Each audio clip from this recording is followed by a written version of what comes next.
The oldest fossils ever discovered suggest life on Earth began at least 3.5 billion years ago, in modern-day Australia, a new study claims. Experts claim to have confirmed that microscopic fossils are the oldest ever found, and the earliest evidence of life on Earth, before an oxygen atmosphere existed. The revelation could suggest that the microbial lifeforms may be widespread in the universe. The findings were made by researchers at UCLA and the University of Wisconsin-Madison.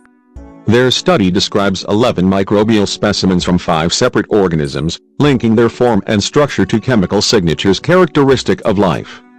Scientists say some represent now extinct bacteria and microbes from a domain of life called archaea, while others are similar to microbial species still found today.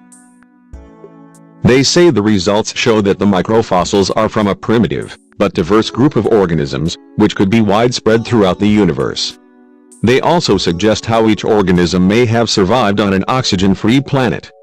The team identified a complex group of microbes, including phototrophic bacteria that would have relied on the sun to produce energy. It also includes archaea that produced methane, and gamma proteobacteria that consumed methane, a gas believed to be an important constituent of Earth's early atmosphere.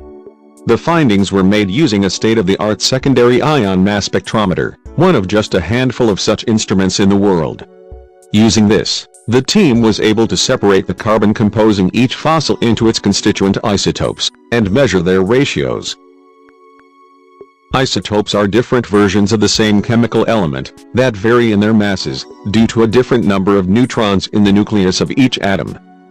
Different organic substances, whether in rock, microbe or animal form, contain characteristic ratios of their stable carbon isotopes. The team was able to tease apart the carbon-12 isotopes from the carbon-13 within each fossil, and measure the ratio of the two compared to a known carbon isotope standard, and a fossil-less section of the rock in which they were found. Based on this information, the researchers were also able to assign identities and likely physiological behaviors to the fossils locked inside the rock. Professor John Valley, of the University of Wisconsin-Madison, said, "The differences in carbon isotope ratios correlate with their shapes. If they're not biological, there is no reason for such a correlation. Their C13 to C12 ratios are characteristic of biology and metabolic function." The microfossils, so called because they are not evident to the naked eye, were first described in the journal Science in 1993 by Professor William Schopf. His team identified them based largely on the fossil's unique, cylindrical and filamentous shapes.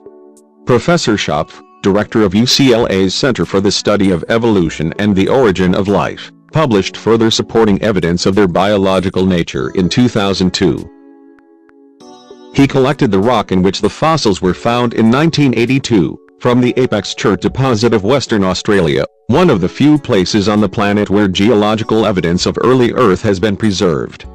Professor Schopf's earlier interpretations have been disputed, as critics argued they are just odd minerals that only look like biological specimens. But, Professor Valley says the new findings put these doubts to rest. The microfossils are indeed biological. "I think it's settled," he added.